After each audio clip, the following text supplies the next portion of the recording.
கர்த்தருக்குள் மிகவும் அன்பான சகோதர சகோதரிகளே, இந்த அருமையான சுகமளிக்கும் செய்தியின் வழியாக உங்களை சந்திப்பதில் நான் பெருமகிழ்ச்சி அடைகிறேன். பிரியமானவர்களே, இந்த அருமையான நாளிலும் கர்த்தர் உங்கள் மத்தியிலே செய்தியை பகிர்ந்தழிக்க கர்த்தர் தந்த கிருபைகளுக்காக நன்றி செலுத்துகிறேன். பிரியமானவர்களே, ஹல்லேலூயா. ஆம் பிரியமானவர்களே, நாம் தேவனுடைய பிள்ளைகளாக இருக்கிறோம். நமக்கு கர்த்தர் ஆரோக்கியத்தை நமக்கு வாக்கு பண்ணி இருக்கிறார், சுகத்தை அவர் வாக்கு பண்ணி இருக்கிறார். ஹல்லேலூயா. அப்படிப்பட்ட தேவன் நமக்கு அது மட்டுமல்ல, நமக்கு அதிகாரத்தையும் கொடுத்திருக்கிறார். இதுவரைக்கும் இந்த காரியங்களாம் நாம் பார்த்தோம். பிரியமானவர்கள், இன்று கூட நாம் ஒரு புதிய காரியத்தை நாம் பார்க்க போகிறோம். சங்கீதம் 91 நாம் பார்க்கிறோம். உன்னதமானவரின் மறைவில் இருக்கிறவன் சர்வ வல்லவருடைய நிழலில் தங்குவான். பிரியமானவர்களே, நீங்கள் எப்படி இருக்கிறீர்கள்? நீங்கள் வியாதியினாலே நீங்கள் கஷ்டப்பட்டு கொண்டிருக்கிறீர்களா? கடன் பிரச்சனையினாலே நீங்கள் கஷ்டப்பட்டு கொண்டிருக்கிறீர்களா? அல்லது குடும்பத்திலே பிரச்சனைகளினாலே நீங்கள் கஷ்டப்பட்டு கொண்டிருக்கிறீர்களா? இல்லது உறவு முறைகளே, கணவன் மனைவி பிள்ளைகள் தாய் தகப்பன்மார்களுடைய உறவு முறைகள் நீங்கள் மிகவும் கவலைப்பட்டு கொண்டிருக்கிறீர்களா? இது எல்லாவற்றின் வழியாகவும் சாத்தான் நம்மை டிஸ்டர்ப் பண்ணுவான், சோதிப்பான். நீங்க எவ்வளவு சந்தோஷமா நீங்க கர்த்தருக்குள் இருக்கணும்னு நினைச்சா கூட நீங்க யார் மூலியமாவது அவன் டிஸ்டர்ப் பண்ணுவான். ஆனா இந்த அதிகாரம் உங்களுக்கு உரியதாக இருக்கிறது என்பதை நீங்கள் தெரிந்து வைத்துக் கொள்ளுங்கள். எப்பொழுதும் நீங்கள் சாத்தான் உங்களின் காலின் கீழே. ஹல்லேலூயா. நீங்கள் ஜெபிக்கிற பொழுது நீங்கள் என்ன செய்ய முடியும்? பிசாசுகளை துரத்துவீர்கள் என்று சொல்லி நம்ம அதிகாரத்தெல்லாம் உங்களுக்கு இருக்குதுன்னு நான் சொன்னேன். அதனால நம்ம வாழ்க்கையில பிரச்சனைகளை உண்டு படுகிற அந்தகார சக்தியின் வல்லமைகளை நீங்கள் துரத்த முடியும். உங்கள் கர்த்தர் அந்த வல்லமையை கொடுத்திருக்கிறார். பிரியமானவர்கள், எனவே நீங்கள் எப்பொழுதும் நீங்கள் எதை குறித்தும் நீங்கள் கவலைப்பட வேண்டியதில்லை, நீங்கள் பயப்பட தேவையில்லை. இன்றைய நாளிலே அதை குறித்ததான காரியங்களை உங்கள் மத்தியிலே நான் சொல்ல விரும்புகிறேன். பிரியமானவர்களே, சங்கீதம் 91 மிகவும் அருமையான ஒரு சங்கீதமாக இருக்கிறது. எல்லா இடங்களிலும் பார்த்தாலும் இந்த சங்கீதம் 91 மிகவும் மென்மையாக சொல்வார்கள். அதனுடைய காரியங்களை தான் இந்த நாளிலே உங்கள் மத்தியிலே நான் சொல்ல போகிறேன். சரிங்க, இந்த அருமையான ஒரு பாடல் வழியாக நான் உங்களுக்கு சொல்ல விரும்புகிறேன். இந்த உன்னதமானவரின் உயர் மறைவில் இருக்கிறவன் சர்வ வல்லவருடைய நிலையில் தங்குவான் என்று சொல்லப்பட்ட இந்த சங்கீதம் 91 பாத்தீங்கன்னா தமிழ் பழைய பாடல ஒரு பாடல் உங்கள் மத்தியிலே நான் பாட விரும்புகிறேன். இதனுடைய கருத்துக்கள் மிகவும் அருமையானது. பிரியமானவர்கள், இந்த பாடலை நான் பாடுகிறபோது எல்லாரும் சேர்ந்து பாடுவோம். ஹல்லேலூயா. ஆமென். உன்னதமானவரின் உயர் மறைவில் இருக்கிறவன் சர்வ வல்லவரின் நிழலில் தங்குவான், இது பரமசிலாக்கியமே. சர்வ வல்லவரின் நிழலில் தங்குவான், இது பரமசிலாக்கியமே. அவர் சட்டையின் கீழ் அடைக்கலம் புகவே தம் சிறகுகளால் மூடுவார். அவர் சட்டையின் கீழ் அடைக்கலம் புகவே தம் சிறகுகளால் மூடுவார். இரவின் பயங்கரத்திற்கும் பகலில் பறக்கும் அம்புக்கும் இருளில் நடமாடும் கொள்ளை நோய்க்கும் நான் பயப்படவே மாட்டேன். இருளில் நடமாடும் கொள்ளை நோய்க்கும் நான் பயப்படவே மாட்டேன். அவர் சட்டையின் கீழ் அடைக்கலம் புகவே தம் சிறகுகளால் மூடுவார். அவர் சட்டையின் கீழ் அடைக்கலம் புகவே தம் சிறகுகளால் மூடுவார். 1000 10,000 பேர்கள் உன் பக்கம் விழுந்தாலும் அது ஒரு காலத்தும் உன்னை அணுகிடாதே. உன் தேவன் உன் தாபரமே. அது ஒரு காலத்தும் உன்னை அணுகிடாதே. உன் தேவன் உன் தாபரமே. அவர் சட்டையின் கீழ் அடைக்கலம் புகவே தம் சிறகுகளால் மூடுவார். அவர் சட்டையின் கீழ் அடைக்கலம் புகவே தம் சிறகுகளால் மூடுவார். தேவன் உன் அடைக்கலமே, ஒரு பொல்லாப்பும் உன்னை சேருமோ? ஒரு வாதையும் உன் கூடாரத்தையே அணுகாமல் காத்திடுவார். ஒரு வாதையும் உன் கூடாரத்தையே அணுகாமலை காத்திடுவார். அவர் செட்டையின் கீழ் அடைக்கலம் புகவே தம் சிறகுகளால் மூடுவார். அவர் செட்டையின் கீழ் அடைக்கலம் புகவே தம் சிறகுகளால் மூடுவார். சிங்கத்தின் மேலும் நடந்து வலு சர்ப்பத்தையும் மிதிப்பாய். அவர் நாமத்தை நீ முற்றும் நம்பினதால் உன்னை விடுவித்து காத்திடுவார். அவர் நாமத்தை நீ முற்றும் நம்பினதால் உன்னை விடுவித்து காத்திடுவார். அவர் செட்டையின் கீழ் அடைக்கலம் புகவே தம் சிறகுகளால் மூடுவார். அவர் செட்டையின் கீழ் அடைக்கலம் புகவே தம் சிறகுகளால் மூடுவார். ஹல்லேலூயா. பிரியமானவர்களே, இந்த உன்னதமானவரின் உயர் மறைவில் இருக்கிறவன், இந்த அருமையான பாடல் நீங்க என்னோட சேர்ந்து கூட பாடினீங்க. அவ்வளவு அருமையான தேவன். பிரியமானவர்களே, எல்லாரும் உங்களுடைய நோட்டு புத்தகத்தையும் பேனாவையும் எடுத்துக்கொள்ளுங்கள், உங்களுடைய வேதாந்தத்தையும் எடுத்துக்கொள்ளுங்கள். இப்ப நம்ம வேத வசனத்தின் வழியாக தேவனுடைய சுகமாக்கும் வல்லமையை நம்ம பார்க்க போயிடும். ஹல்லேலூயா. சங்கீதம் 91. பிரியமானவர்களே, இந்த சங்கீதம் 91 பத்தி உங்களுக்கு சொல்ல வேண்டும். என்னவென்றால், இந்த சங்கீதத்தை பாத்தீங்கன்னா அங்க யாருமே பேரே போட்டிருக்காது. இது யார் எழுதினாலும் தெரியலன்னு சொல்லுவாங்க.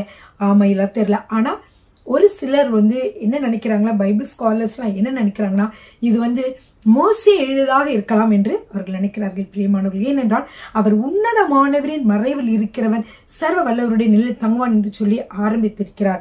எனவே அவர் முதலாவது ஆண்டவருக்காக அந்த ஆசரிப்பு கூடாரம் கட்டின பிறகு அவர் என்ன செய்திருக்கலாம், இந்த சங்கீதத்தை அவர் பாடியிருக்கலாம் என்று சொல்லி கருதப்படுகிறது. பிரியமானவர்கள், இந்த சங்கீதத்துல பாத்தீங்கன்னா மிகவும் முக்கியமான பல காரியங்களை இதுல இருந்து நம்ம பார்க்கிறோம். பிரியமானவர்களே, நம்முடைய தேவன் மிகவும் நல்லவராக இருக்கிறார். அந்த உன்னதமானவரின் மறைவில் இருக்கிறவன் எப்படி இருப்பானா, உன்னதமானவருடைய மறைவில் இருக்கிறவன் சர்வ வல்லவருடைய நிலையில் தங்குவான். பிரியமானவர்களே, அந்த மறைவுனா எப்படின்னா, ஆண்டவருடைய மறைவில் நீங்க போய் இருந்தீங்கன்னா அப்ப எப்படி இருக்கும்னா, உங்களுக்கு ஒரு நிழல்ல இருக்கிறது போல. அப்படின்னா என்னன்னா, ஆண்டவருடைய பிரசன்னம். பிரியமானவர்களே, மோசே சொன்னாரு, உம்முடைய பிரசன்னம் எனக்கு முன்பாக செல்லாவிட்டால் என்னை அனுப்பி விடாதேயும் சொன்னாரு. ஏன்னா அவருடைய பிரசன்னத்தை அவர் அவ்வளவா வாஞ்சித்தார். அவருடைய பிரசன்னத்துல பல நல்ல காரியங்கள் நடக்கும் என்று அவர் விசுவாசித்தார். பிரியமானவர்களே, அவருடைய பிரசன்னம் இல்லாட்டி நான் எப்படி போவேன் அப்படின்னு எனக்கு தெரியல. அவருடைய பிரசன்னத்திலே வேற என்ன இருக்கு? சந்தோஷம் இருக்கு, சமாதானம் இருக்கு, அவருடைய கைடன்ஸ் இருக்கு, அவருடைய வழி நடத்துதல் இருக்கு, அவருடைய சத்தத்தை நாம் கேட்கலாம். அது மட்டுமல்ல, அவர் நம்மை பாதுகாத்து மூடி இருக்கிறவராக இருக்கிறார், பலன் கொடுக்கிறவராக இருக்கிறார். இவ்வளவான காரியங்களும் அதிலே காணப்படுகிறது. பிரியமானவர்கள், அதனாலதான் உன்னதமானவரே மறைவில் இருக்கிறவர் சர்வ வல்லவருடைய நிலையில் தங்குவான். நீங்களும் அந்த உன்னதமானவருடைய மறைவிலே வந்து விடுங்கள். பிரியமானவர்களே, பிரச்சனைகள் உங்களுக்கு என்ன வருது? அடிக்கடி சுகவீனமாகறீங்களா? அல்லது நீங்க குடும்பத்துல, நான் சொன்னேன் இல்லையா, குடும்பத்துல பல பிரச்சனைகள், இது எல்லாமே சத்துரு கொண்டு வருகிறதானதாக இருக்கிறது. சில நம்மை பிடிக்காத மனிதர்கள் கூட சில சமயங்களே நமக்கு பலவிதமான இடையூறுகளையோ சாத்தானுடைய எதுவும் பண்ணலாம். அதான் அன்னைக்கு எந்த விதமான பில்லி சூனியங்களாக இருந்தாலும், எந்த விதமான மாய மருந்துகளாக இருந்தாலும் எல்லாமே நம்மளுடைய கால்களுக்கு கீழே சர்வ வல்லமை உடைய நம்முடைய தேவாதி தேவனுக்கு கீழே இருக்கிறது. பிரியமானவர்களே, சாத்தான் எப்பொழுதுமே நசுக்கப்பட்டவன். நீங்க அதை புரிந்து கொள்ளணும். நமக்கு கர்த்தர் அதற்கு மேல் என்ன செய்து கொடுத்திருக்காரு? சர்வ வல்லமையை நமக்கு கொடுத்திருக்கிறார். பிரியமானவர்களே, அதனாலே நம்ம எல்லாவற்றையும் நாம் முறியடிக்க முடியும். இயேசுவின் வல்லமையில நாம் தான் வெளியேறு என்று சொல்லுகிற பொழுது அது கட்டாயமாக அந்த இயேசுவின் நாமத்திற்கு பயந்து அந்த காரியங்கள், அசுத்தமான காரியங்கள் எதுவாக இருந்தாலும் என்ன செய்யும்? வெளியேறும். பிரியமானவர்களே, குடும்பத்தில் குழப்பங்கள் இயேசு நாமத்தில் வெளியேறி குடும்பங்களை ஒவ்வொரு நபர்களுக்கும் சந்தேகத்தை உண்டாக்குகிற அந்தகார சக்தியின் வல்லமை இயேசு நாமத்தில் விலகு என்று சொல்லுகிற பொழுது அது விலகும். அது எல்லாவற்றையும் நீங்கள் அறிந்திருக்க வேண்டும். உங்களுக்கு வல்லமை உண்டு, உங்களுக்கு என்ன உண்டு? அதிகாரம் உண்டு என்பதை நீங்கள் அறிந்திருக்க வேண்டும். பிரியமானவர்களே, இந்த சங்கீதத்தின் வழியாக நம்ம என்ன பார்க்கிறோம் என்றால், ஒவ்வொருவரும் இந்த சங்கீதத்தை மனப்பாடம் பண்ணி வச்சுக்கோங்க, ரொம்ப பிரயோஜனமானதா இருக்கும். நான் கர்த்தரை நோக்கி, இதுல பாத்தீங்கன்னா இந்த சங்கீதத்துல ஒரே ஆளு சொன்ன மாதிரி இருக்காது. நம்ம 3 பேர் இதுல பேசுற மாதிரி இருக்கும். 3 பேர்கள் இதுல பேசுகிறார்கள் என்று சொல்லி பார்க்கலாம். முதலாவது ஒரு பிரீஸ்ட், அதாவது ஒரு போதகர், அதாவது போதகர் சொல்ற மாதிரி இருக்கும். பிரீஸ்ட்னா ஆசாரியர் இல்லையா, பழைய காலத்து அவர் சொல்ற மாதிரி இருக்கும். என்னன்னா, உன்னதமானவரின் மறைவில் இருக்கிறவன் சர்வ வல்லவருடைய நிலை தங்குவான். அடுத்து பாத்தீங்கன்னா 2வது வசனம் அவர் சொல்ற மாதிரி இருக்காது. இது வந்து ஒரு ஜெபம் பண்றவங்க சொல்ற மாதிரி, நான் கர்த்தரை நோக்கி நீர் என் அடைக்கலம், என் கோட்டை, என் தேவன், நான் நம்பி இருக்கிறவர் என்று சொல்லுவேன் அப்படின்னு இருக்கும். அப்புறம் 3வது வசனத்திலிருந்து பாத்தீங்கன்னா 3வது வசனத்திலிருந்து 11 வசனம் வரைக்கும் அந்த பிரீஸ்ட், அதாவது ஆசாரியர் சொன்ன மாதிரி இருக்கும். அவர் உன்னை வேடனுடைய கண்ணிக்கும் பாழாக்கும் கொள்ளை நோய்க்கும் உன்னை தப்புவிப்பார். அவர் தமது சிறகுகளாலே உன்னை மூடுவார். அவர் சட்டையின் கீழே நீ அடைக்கலம் புகுவாய். அவருடைய சத்தியம் உனக்கு பரிசையும் கேடகமாகும். அது மட்டுமல்ல, இரவில் உண்டாகும் பயங்கரத்திற்கும் பகலில் பறக்கும் அம்புக்கும் இருளில் நடமாடும் கொள்ளை நோய்க்கும் மத்தியானத்தில் பாழாக்கும் சங்காரத்திற்கும் நீ பயப்படாதிருப்பாய். உனக்கு பயம் தேவையில்லை. ஏன் பயம் தேவையில்லை? ஏனென்றால் நீ உன்னதமானவனுடைய அடைக்கலத்திற்குள்ளாக வந்து விட்டாய். உன்னதமானவரின் மறைவுக்குள்ளாக நீ இருக்கிற பொழுது, அவரை துதிக்கிற பொழுது, ஸ்தோத்திரிக்கிற பொழுது, பாடலை பாடி ஜெபிக்கிற பொழுது, அவருடைய வார்த்தைகளை சொல்லுகிற பொழுது, பிரியமானவர்களே, நீங்கள் உன்னதமானவருடைய மறைவுக்குள்ளாக வருகிறீர்கள். அப்படி வருகிற பொழுது இவ்வளவு ஆசீர்வாதங்களுக்கும் நீங்கள் பாத்திரராக மாறிவிடுகிறீர்கள். பிரியமானவர்களே, பாருங்க, உன் பக்கத்தில் 1000 பேரும் உன் வலதுபுறத்தில் 10,000 பேரும் விழுந்தாலும் அது உன்னை அணுகாது. உன் கண்களால் மாத்திரம் நீ அதை பார்த்து துன்மார்க்கருக்கு வரும் பலனை காண்பாய். எனக்கு அதுக்கப்புறம் பாத்தீங்கன்னா 9வது வசனம் வந்து பிரேயர் பண்றவர் சொல்ற மாதிரி இருக்கும். எனக்கு அடைக்கலமாய் இருக்கிற உன்னதமான கர்த்தரை உனக்கு தாபரமாக கொண்டாய். அதுக்கப்புறம் திருப்பி அவர் சொல்ற மாதிரி இத ஆசாரியர் சொல்ற மாதிரி இருக்கும். ஆகையால் பொல்லாப்பு உனக்கு நேரிடாது, வாதை உன் கூடாரத்தை அணுகாது. உன் வழிகளெல்லாம் உன்னை காக்கும்படிக்கு உனக்காக தம்முடைய தூதர்களுக்கு கட்டளையிடுவார். உன் பாதம் கல்லில் இடராதபடிக்கு அவர்கள் உன்னை தங்கள் கைகளில் ஏந்தி கொண்டு போவார்கள் அப்படின்னு சொல்வார். அது மாதிரி இல்ல, அது மட்டும் இல்ல, இன்னொன்னு, சிங்கத்தின் மேலும் விரியன் பாம்பின் மேலும் நீ நடந்து பாலசிங்கத்தையும் வலுசர்பத்தையும் மிதித்து போடுவாய். உனக்கு பயமே அவசியம் இல்ல. என்னெல்லாம் சொன்னாரு பாருங்க. ஆசிரியர் சொல்ற மாதிரி நீங்க பாக்கிற பொழுது 3வது வசனத்திலிருந்து 13வது வசனம் வரைக்கும் நீங்க வருகிற பொழுது பாத்தீங்கன்னா என்னென்ன சொல்லியிருக்காரு பாருங்க. உன்னை வேடனுடைய கண்ணிக்கு தப்பிப்பார். அவர் தமது சிறகுகளாலே உன்னை மூடுவார். பாருங்க, வேடனுடைய கண்ணினா சாத்தான் வந்து மறைவா நமக்கு வச்சிருக்கிற கண்ணிகள். நம்ம நல்லா சந்தோஷமா இருப்போம். நம்மளுக்கே தெரியாம ஏதாவது குழிகள், நமக்கே தெரியாம ஏதாவது காரியங்கள் வச்சிருக்கலாம். நம்ம அது வந்து நம்ம நண்பர்களோட பழகிட்டு இருக்கலாம். அது வழியா வந்து அவன் ஏதாவது வந்து மறைவான கண்ணியை கொடுத்திருக்கலாம். இல்ல நம்ம எந்த காரியத்திலும் வர. ஆனா என்ன செய்கிறார் ஆண்டவர் என்ன செய்கிறார் தெரியுமா? தப்பு வைக்கிறார். உன்னை வேடனுடைய கண்ணிக்கும் பாழாக்கும் கொள்ளை நோய்கள் உலகம் எங்கும் இருக்கிறதா, அந்த பாழாக்கும் கொள்ளை நோய்க்கும் உன்னை தப்பி வைப்பார். அப்புறம் என்ன செய்கிறார்? உன்னை தமது சிறகுகளாலே மூடி பாதுகாக்கிறார். சிறகுகளால ஒரு கோழி கொஞ்சம் வந்து கோழி எப்படி அப்படியே மூடி பாதுகாக்கிறது. அது அனலுக்காக போகுது, பகைவருக்காக பயந்துட்டு போகுது, ஒரு பாதுகாப்புக்காக போகுது. இது எல்லாத்துக்குமே அந்த கோழி வந்து சிறகுகளாலே மூடுவது போலே அவர் நம்மை சிறகுகளாலே மூடுகிறார். அவர் செட்டின் கீழே நீ அடைக்கலம் போவாய். அவருடைய சத்தியம் தான், அதனுடைய ட்ரூத், அவருடைய வசனம் உனக்கு பரிசையும் கேடகமா இருக்கும். கேடகம்னா ஒரு ஆபத்துல அம்பு வந்து எய்கிற பொழுது அது பாதுகாக்க ஒரு பயன்படுகிற ஒரு இதான் கேடகம். அது மாதிரி சாத்தான் விடுகிற அம்புகளுக்கு எல்லாத்துக்குமே கேடகம் எது? உனது சத்திய வசனம். சத்திய வசனத்தை சொல்லி அந்த வருஷத்தின் வல்லமையில் இயேசு நாமத்தில் முறிந்து போ, கர்த்தர் என்னை பாதுகாக்கிறவராய் இருக்கிறார், என்னை சோமாக்கிறவராய் இருக்கிறார் அப்படின்னு சொல்லி நீங்க கர்த்தருடைய வசனத்தை நீங்க வந்து சொல்றீங்க. அதுதான் உங்களுக்கு கேடகமாக இருக்கிறது. அது மட்டும் இல்ல, இரவு நேரத்துல உண்டாகக்கூடிய பயங்கரத்திற்கும் பகலில் பறக்கிற அம்புகள், இது என்னது? சாத்தானுடைய அம்புகளை காட்டுகிறது. இருளில் நடமாடும் கொள்ளை நோய்கள் இருந்தாலும், மத்தியானத்தில் பாழாக்கும் சங்காரம், எதுவாக இருந்தாலும் அதற்கு நீ பயப்படவே மாட்டே. ஏன்? நீ வந்து உன்னதமானவரின் மறைவில் தங்கி இருக்கிறாய். நீ பயப்பட வேண்டிய அவசியமே இல்லை. அப்புறம் பாருங்க, உன் பக்கத்தில் 1000 பேரும் உன் வலது பக்கத்தில் உங்களுக்கு எத்தனை பேரு யாரால் எதிராக வந்து என்ன செஞ்சாங்க, செய்வினைகள் மருந்துகளோ எது வந்து உங்களுக்கு செய்தாலும் வந்து உங்களுக்கு என்ன செய்யுது? வாய்க்காதே போகும். அப்படின்னா என்னன்னா, அது வாய்க்காது போகும், அது நடக்கவே நடக்காது. சரிங்களா?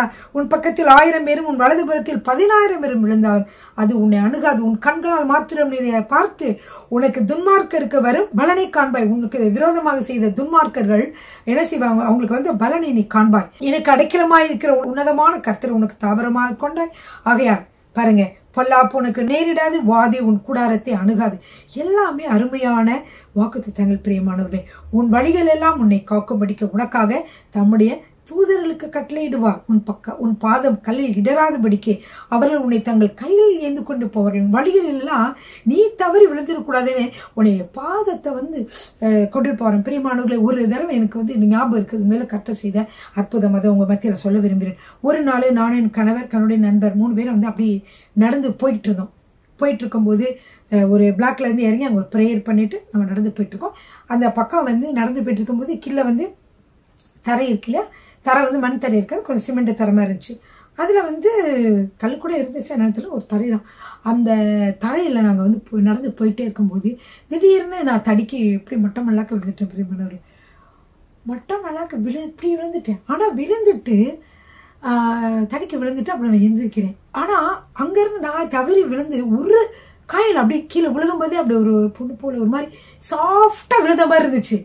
திருப்பி நான் எந்திரிச்சிட்டு ஒன்றும் அடியுமே இல்லை, ஒரு வலி இல்லை, ஒன்றுமே இல்லை. ஆனால் அங்கேருந்து நிறைய பேர் டபக்குன்னு விழுகுறாங்க, உடனே காயம், எலும்பு முறிவுன்றாங்க, இப்படின்றாங்க, ரத்தம் வந்துச்சுன்றாங்க, பலது. ஆனால் எனக்கு இப்படி விழுந்து கூட இந்த தலையிலையோ ஒன்றுமே அடிபடலை. அப்போது அங்கேருந்து தடாரம் விழுகும்போது புவிப்பு சக்தி இழுத்தாலும் அங்கே வந்து தேவதூர்களை கொண்டு கர்த்தர் பாதுகாத்திருக்கிறார். அதனால நான் மறக்கவே முடியாது. கர்த்தருக்கு ஸ்தோத்திரம். அதான் உன் வழியில் எல்லாம் உன்னை காக்கும்படி உனக்காக தம்முடைய தூதர்களுக்கு கட்டளையிடுவார். உன் பாதம் கல்லில் இடராதபடிக்கு அவர்கள் உன்னை தங்கள் கைகளில் ஏந்தி கொண்டு போவார்கள். அல்லேலூயா. அவ்வளவு இது மாதிரி நிறைய பேர் ஆக்சிடென்ட் ஆயிருக்கும் போது நிறைய தேவ ஊழியர்கள் சொல்லி நான் கேள்விப்பட்டிருக்கேன். அது மாதிரி இது ஒரு அருமையான சாட்சி கர்த்தர் கொடுத்தது. அப்படியாக ஆண்டவர் அற்புதங்கள் செய்கிறார். அப்புறம் அது மட்டும் இல்ல, சிங்கத்தின் மேலும் விரியன் பாம்பின் மேலும் நீ நடந்து பால சிங்கத்தையும் பலு சர்பத்தையும் மிதித்து போடுவாய். சிங்கத்தின் மேல், விரியன் பாம்பின் மேல், இது எல்லாமே வந்து சர்பம் எல்லாமே வந்து எப்படி இருக்குது, ஒரு எதிரடையான ஒரு சாத்தானுடைய அடையாளங்களாக இருக்கிறது. இருந்தாலும் பாலசிங்கத்தையும் வலு சர்பத்தையும் மிதித்து போடுவாய் என்று வசனம் சொல்லுகிறது. சிங்கத்துல சில சமயத்துல சிங்கத்தை வந்து சாத்தானுக்கு இதா சொன்னாலும் பிற்காலங்களை பார்த்தீங்கன்னா அந்த சாத்தான் அந்த சிங்கத்தை முறித்து போட்ட யூத ராஜ சிங்கமாக ஏசப்பா வந்து உயிரோடு எழுந்து அந்த சாத்தான் மிதிச்சார். பிரியமானவர்களே, சரிங்களா? சரிங்க. அப்புறம் வந்து என்னன்னா 14, 15, 16 மிகவும் முக்கியமான வசனங்கள். இதுலதான் உங்களுக்கு வந்து நிறைய காரியங்கள் நான் சொல்ல போறேன். கர்த்தர் வந்து நமக்காக கொடுத்த 8 வாக்கு தத்தங்கள், 8 அருமையான வாக்கு தத்தங்கள் இந்த 14, 15, 16 காணப்படுது. இந்த 14, 15, 16 பாத்தீங்கன்னா இது ஒரு ஆசாரியர் அல்லது பிரீஸ்ட் சொன்ன மாதிரி இருக்காது. இதை ஜெபிக்கிற ஒருத்தர் சொன்ன மாதிரி இருக்காது. இந்த 3 வசனங்களும் தேவாதி தேவன் சொன்ன வசனங்கள். பிரியமானவர்களே, ஹல்லேலூயா. அவர் கொடுத்த வாக்கு தத்தங்கள். இந்த வாக்கு தத்தங்கள்ல வந்து 8 வாக்கு தத்தங்களை நீங்க பார்க்கலாம். அதைத்தான் இந்த நாள்ல சொல்ல போகிறேன். பிரியமானவர்களே, இப்ப வாக்கு தத்தங்களை பெற்றுக்கொள்ள வேண்டும் என்றால் அதற்கு சில கண்டிஷன்ஸ் இருக்கும். எல்லாரும் இந்த வாக்கு தத்தத்தை வந்து என்ன செய்ய முடியாது, பெற்றுக்கொள்ள முடியாது. கர்த்தர் வந்து ஒரு நிபந்தனையோடு தான் இந்த வாக்கு தத்துவங்களை எல்லாம் கொடுக்கிறார். ஏன், உலக பிரகாரமான மக்களுக்கு அது உரியதே இல்லை, அவங்களுக்கு அதுக்கு சம்பந்தமே இல்லை, அவங்களுக்குலாம் இந்த மாதிரி நடக்காது. ஆனா தேவனுடைய பிள்ளைகளுக்கும் சில கட்டுப்பாடுகள், சில காரியங்கள் ஆண்டவர் சொல்லுவார். அப்படிப்பட்ட மக்களுக்கும் அது என்ன செய்யும்னா அது வந்து பழிக்கும். இதுல வந்து பாத்தீங்கன்னா சொல்றாரு, அவன் என்னிடத்தில் வாஞ்சா இருக்கிறபடியால் அவனை விடுவிப்பேன், அவனை விடுவிப்பேன். எல்லா பிரச்சனையிலிருந்தும் கர்த்தர் உங்களை விடுவிக்கிறவராக இருக்கிறார். முதலாவது வாக்கு தத்தம் எழுதி வைத்துக் கொள்ளுங்கள். அவன் என்னிடத்தில் வாஞ்சா இருக்கிறபடியால் என்ன செய்வேன், அவனை விடுவிப்பேன் என்று ஆண்டவர் சொல்லுகிறார். பிரியமானவர்களே, 2வது, என் நாமத்தை அவன் அறிந்திருக்கிறபடியால், கர்த்தர் எப்படிப்பட்டவர், கர்த்தர் நல்லவர் என்று சொல்லி அறிந்திருக்கிறபடியால், கர்த்தர் வந்து ஆமா ஆண்டவரே எனக்கு தெரியும், தேவனா எனக்கு தெரியும், இயேசுவா எனக்கு தெரியும் சொல்லுவாங்க. இயேசுவை எனக்கு தெரியும்ன்றவங்கள இயேசுவை அறிந்திருக்க வேண்டும். அவர் எப்படிப்பட்டவர், அவர் எதற்காக இந்த உலகத்திலே வந்தார், என்னென்ன நற்காரியங்களை செய்தார், எதற்காக நம்ம அழைத்திருக்கிறார், அவரால் நம்முடைய வாழ்க்கையில எப்படிப்பட்ட காரியங்களை செய்ய முடியும் என்று சொல்லி நம்ம என்ன செய்திருக்க வேண்டும், அறிந்திருக்க வேண்டும். அதாவது அவரோடு நம்ம உறவு கொண்டிருக்க வேண்டும். காலையும் மாலையும் அவரோடு பேசி மகிழ வேண்டும். கஷ்டமான சூழ்நிலை இருக்க உங்க நண்பர்கள்ட்ட சொல்லி சொல்லி அழுவீங்க. எத்தனையோ பேர் நீங்க அந்த மாதிரி செஞ்சிருக்கீங்க. நிறைய பேர் ரொம்ப பயங்கரமான தெரிஞ்சுன்னா உங்களுக்கு யாராவது சொல்லி அழுதா உங்களுக்கு ஒரு நிம்மதியா இருக்கும், அப்படித்தானே? ஆனா நீங்க வந்து ஆண்டவர்கிட்ட சொல்லியிருக்கீங்களா, உடனே உங்களுக்கு சொல்யூஷன் கிடைக்கும். நான் நிறைய காரியங்களை ஆண்டவர்கிட்ட சொல்லி சொல்லி எனக்கு டக்கு டக்கு டக்குன்னு சொல்யூஷன் வந்து கிடைக்கும். அப்படிதான் பிரியமானவரே நான் இப்பொழுதுமே செய்வேன். அதே மாதிரி 2வது வாக்குத்தத்தம் வந்து என் நாமத்தை அவன் அறிந்திருக்கிறபடியால் அவனை உயர்ந்த அடைக்கலத்திலே வைப்பேன். நான் எப்படிப்பட்டவர் என்று அறிந்திருக்கிறவனை. அதனால நீங்க என்ன செய்யணும், ஆண்டவரை அறிந்திருக்க வேண்டும், அவரோடு பேச வேண்டும். இதை சொல்லுவாங்க. இது வந்து அந்த அறிந்திருக்கிறத ஒரு டிரான்ஸ்லேஷன்ல ஒரு இதுல நான் படிச்சிருக்கிறேன். என்னன்னா, இப்ப வந்து ஆதாம் ஏவாளை அறிந்தான், அப்புறம் இந்த மாதிரி எல்லாம் வரும். நிறைய பேர் கணவன் மனைவிக்குள்ள உறவு முறைகளை வந்து இவனை அறிந்தான் அப்படின்னு சொல்லி வரும். நீங்க வாசித்திருந்தீங்கன்னா உங்களுக்கு தெரியும். அப்படிப்பட்டது கணவன் வந்து அந்த மனைவி அறிந்தான்னு சொன்னா அவங்களுக்குள்ள இருக்க உறவை குறிக்குது, இல்ல டீப்பான உறவை குறிக்குது.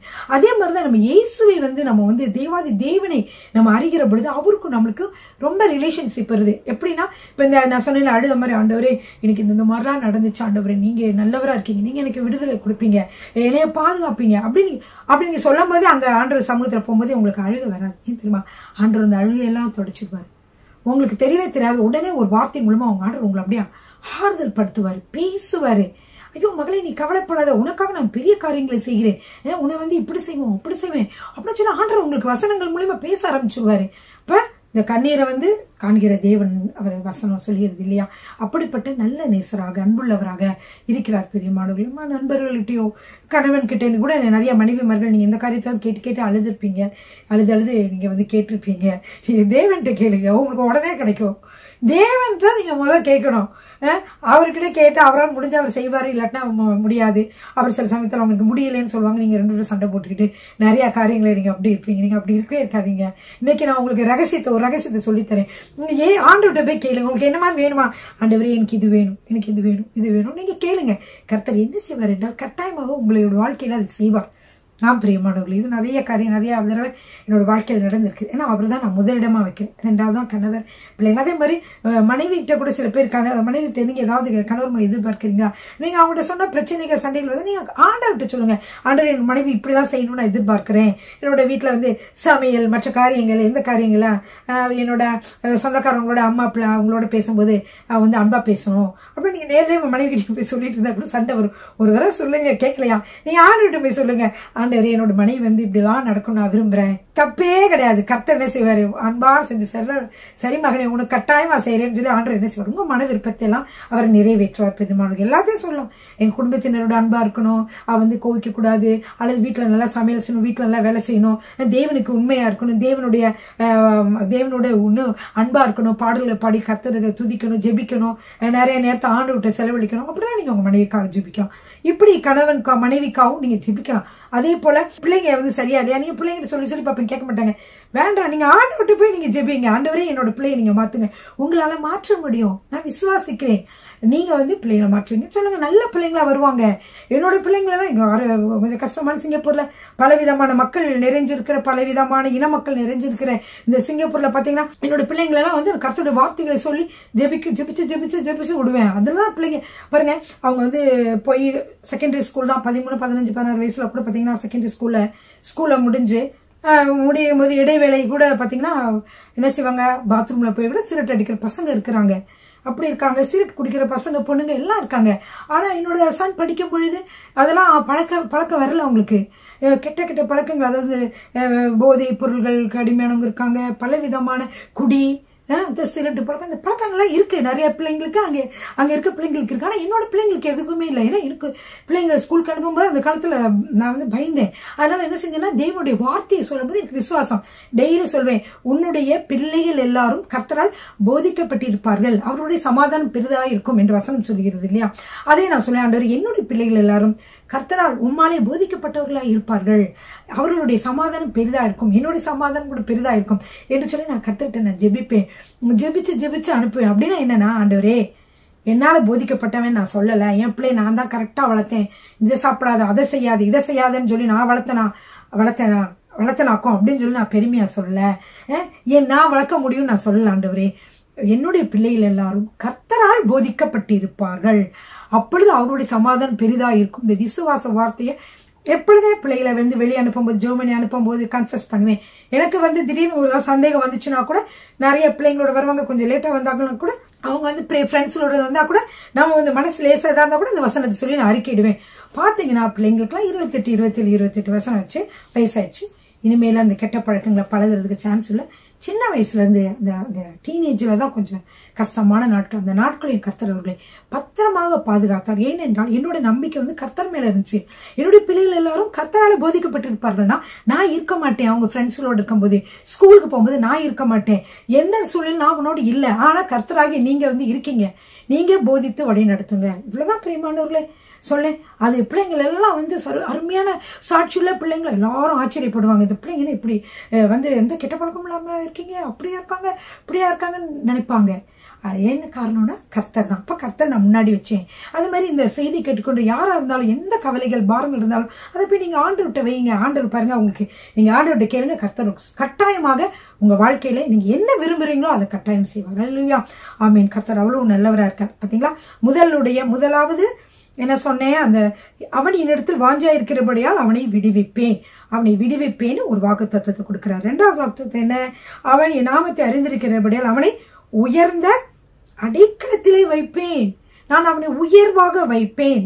ஏன்னா அவன் என்னுடைய நாமத்தை அறிந்திருக்கிறான். அவன் எப்படி இருக்க மாட்டான், தாழ்வா இருக்க மாட்டான். அவனை உயர்வா தான் வைப்பேன். எல்லா சூழ்நிலையும் அவனை காத்து உயர்ந்த அடைக்கலத்திலே வைப்பேன். ஹல்லேலூயா. 3வது பாருங்க, அவன் என்னை நோக்கி கூப்பிடுவான், நான் அவனுக்கு மறு உத்தரவு அருளுவேன். அப்படின்னு என்ன அர்த்தம், அவன் என்ன கேட்கிறானோ அதுக்கு மறு உத்தரவு நான் கொடுப்பேன். மறு உத்தரவு நான் என்ன செய்வேன், அவனுக்கு ஆன்சர் பண்ணுவேன், மறு உத்தரவு கொடுப்பேன். எப்போ அவன் என்னை நோக்கி கூப்பிடுவான். அப்படிப்பட்டவங்களாக நம்ம இருக்கணும். உன்னதமான மறைவில் அடங்கி இருக்கணும், மறைவில் வந்து சேரணும். அப்படிப்பட்டவங்களுக்கு என்ன கொடுக்கிறாரு, அவன் என்னை நோக்கி கூப்பிடுவான், நான் அவனுக்கு மறு உத்தரவு அருளிச்சுவேன். இது 3வது வாக்குத்தத்தம். முதல் வாக்குத்தத்தம் என்ன, அவனை விடுவிப்பேன். 2வது வாக்குத்தத்தம், அவனை உயர்ந்த அடைக்கலத்திலே வைப்பேன். 3வது வாக்குத்தத்தம், அவனுக்கு மறு உத்தரவு கொடுப்பேன். 4வது வாக்குத்தத்தம் என்னவென்றால், ஆபத்தில் நானே அவனோடு இருந்து. அவன் கஷ்டமான சூழ்நிலை இருக்கானா, ஏதாவது ஆபத்துல இருக்கானா, ஒருவேளை நான் கீழே தபாரம் விழுகும் போது மற்ற வெள்ளக்கு நான் கீழே விழுந்துட்டேன்னு சொல்லல, அப்ப கூட ஏதாவது ஆயிருக்கலாம். ஆனா அந்த ஆபத்தில் என்ன செஞ்சாரு, அவர் என்னோட இருந்து என்னை பாதுகாத்து அப்படி நிமித்தி நிக்க வச்சுட்டாரு. அப்படியே எந்திரிச்சு நிற்கும் போது புப்புல எந்திரிச்சு. அப்ப என்ன அர்த்தம், அப்ப தேவன் வந்து என்ன செய்கிறார் என்றால், ஆபத்தில் நானே அவனோடு இருந்து. அப்ப ஆபத்தான நேரங்கள்ல நம்மள அறியாம வந்து இருக்கிற நேரங்கள்ல அவர் என்ன செய்ய நம்மோடு இருக்கிறார். அது வந்து 4வது வாக்குத்தத்தம். ஆபத்தில் நானே அவனோடு இருப்பேன், உன்னோடு இருப்பேன். ஆபத்து சூழ்நிலை கவலைப்படாத, பயப்படாத, நான் உன் கூட இருக்கிறேன். எவ்வளவு கடன் பிரச்சனையா நீ கவலைப்படாத, நீ என்னுடைய பாதத்துல காத்துருன, எல்லாவற்றையும் சுமூகமாக மாற்றுவேன். அவனோட விரோதிகள் பணம் கேட்கிறவங்க, சரி நான் இவ்வளவுதான் கொடுக்க முடியும், இப்படிதான் நான் செய்ய முடியுங்க, நீங்க ஒரு கண்டிஷன்ஸ் அவங்க கிட்ட சொல்லும் பொழுது அவங்க கேட்பாங்க. இப்படியாக கர்த்தர் வந்து என்ன செய்கிறார், ஆபத்தில் நம்மளோடு அவர் இருக்கிறார். 4வது. 5வது வந்து, அவனை தப்புவித்து அவனை கனப்படுத்துவேன். சரிங்களா, அவனோடு இருக்கிறாரு, அவனை தப்புவிக்கிறாரு, அதுக்கப்புறம் என்ன செய்கிறாரு, கனப்படுத்துகிறார். ஆக மொத்தம் 6 சொல்லியிருப்பேன் இல்லையா. என்னது, அவனை விடுவிப்பேன், அவனை உயர்ந்த அடைக்கலத்திலே வைப்பேன், அவனுக்கு மறு உத்தரவு கொடுப்பேன், ஆபத்தில் அவனோடு இருப்பேன், அவனோடு இருந்து அப்புறம் அவனை தப்புவிப்பேன், அப்புறம் அவனை கனப்படுத்துவேன். கனப்படுத்துவேன்னா நிறைய ஐஸ்வர்யங்கள், மற்ற காரியங்களை, நமக்கு தேவையான காரியங்களை கொடுத்து கர்த்தர் ஆசீர்வதிக்கிறது. அது ஒரு கணம், அதாவது உலக பிராண மக்கள் மத்திய அது ஒரு கணத்தை கொடுக்கிறதாக இருக்கிறது. ஊழியக்காரர்கள் மற்றவர்கள் மத்தியிலே கர்த்தர் உங்களை மேன்மையாக வைப்பார். அது ஒரு உங்களுக்கு உயர்வாக இருக்கிறது. படிப்பு, ஞானம் எல்லாவற்றையும் கொடுத்து அவர் ஆசீர்வதிப்பார். படிக்காதவங்களா இருந்தால் கர்த்தர் அவங்களே உயர்த்துவார். தேவனை நம்பினால் ஒரு காலம் வெட்கப்பட்டு போவதில்லை. பிரியமானவர்களே, இப்படியாக அவர் வந்து என்ன செய்கிறார், நம்மை கனப்படுத்துகிறாக. உயர்ந்த ஒரு பதில வேலை பார்க்குற இடங்களை இவங்களா இவர் பெஸ்ட், இவர் சரியா செய்வார் அப்படின்னு சொல்ற மாதிரி கனப்படுத்துவேன் அப்படின்னு சொல்றாரு. 6 முடிஞ்சிருச்சா. அப்ப 7வதுக்கு வாங்க.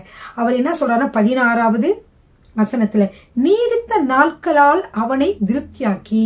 அப்ப நீடித்த நாட்கள் அவனை திருப்தியாக்குகிறார். அறவர வாழ்க்கை இல்ல, நீடித்த நாட்களாக நம்ம எவ்வளவு நாள் விரும்புறோம் அவ்வளவு நாட்களுக்கும் அவர் என்ன செய்கிறார், கொடுத்து நம்மை ஆசீர்வதிக்கிறவராக இருக்கிறார். நீடித்த நாட்களால் அவனை திருப்தியாக்குவேன் அப்படின்னு சொல்றாரு.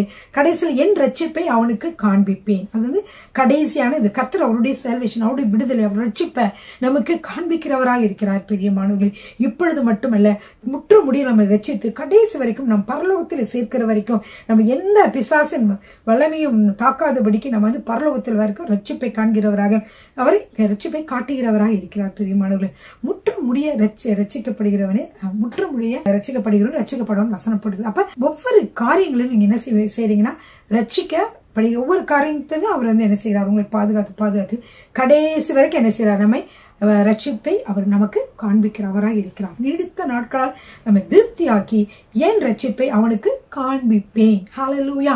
அவன் என்னிடத்தில் வாஞ்சா இருக்கிறபடியால் இருக்கலாம். அதுல வந்து சொல்றேன், உங்க பேரை சொல்லிக்கலாம், நீங்க யாரை சொல்லிக்கலாம். உங்களுடைய பிள்ளைகளை கூட இந்த மாதிரி நல்ல கர்த்தருக்குள்ள பிள்ளை வரணும், கணவர் கர்த்தருக்குள்ள வரணும்னா கூட நீங்க என்ன சொல்லலாம், இதை அவரோட பேரை சொல்லலாம். இப்ப நீங்க வந்து உங்களுடைய பேரை சொல்லலாமா.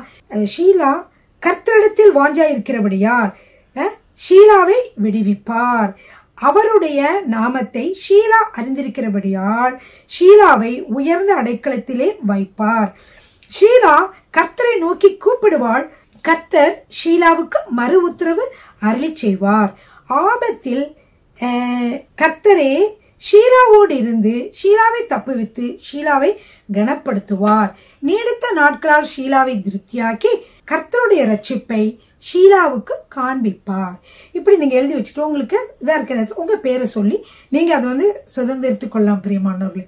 அல்லேலூயா. இதுல அவன்ற இடத்துல என் அப்படின்னு நீங்க போடலாம். நீங்க வந்து உங்க பேரையும் நீங்க போடலாம். அப்படியாக நீங்க சொல்லி நீங்க வந்து வாசித்து இது பண்ணுங்க.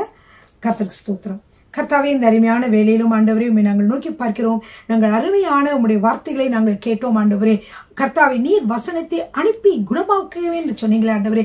சங்கீதம் 91 நாங்கள் இந்த நாளிலே மெடிடேட் பண்ணோம், தியானித்தோம் ஆண்டவரே. அதில் நீங்க கொடுத்த 8 வாக்குத்தத்தங்களையும் பார்த்தோம் ஆண்டவரே. நாங்கள் உம்முடைய உன்னதமான அடைக்கலத்துக்குள்ள வந்து வர, உன்னதமானவரின் ஆண்டவரே மறைவிலே நாங்கள் வந்து விட ஆண்டவரே எங்கள் ஒவ்வொருவருக்கும் கிருபை பாராட்டுங்க. அரை மணி நேரமோ 1 மணி நேரமோ சும்மா டைம் கிடைச்சுன்னா கர்த்தருடைய பாதத்தில் காத்திருந்து ஜெபிக்க ஒவ்வொரு பிள்ளைக்கும் நீங்க கர்த்தர் நீங்க கிருபை பாராட்டுங்க ஆண்டவரே.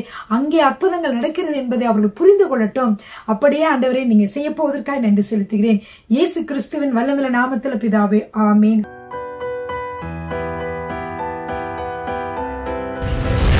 கர்த்தர் உங்களை ஆசீர்வதிப்பாராக.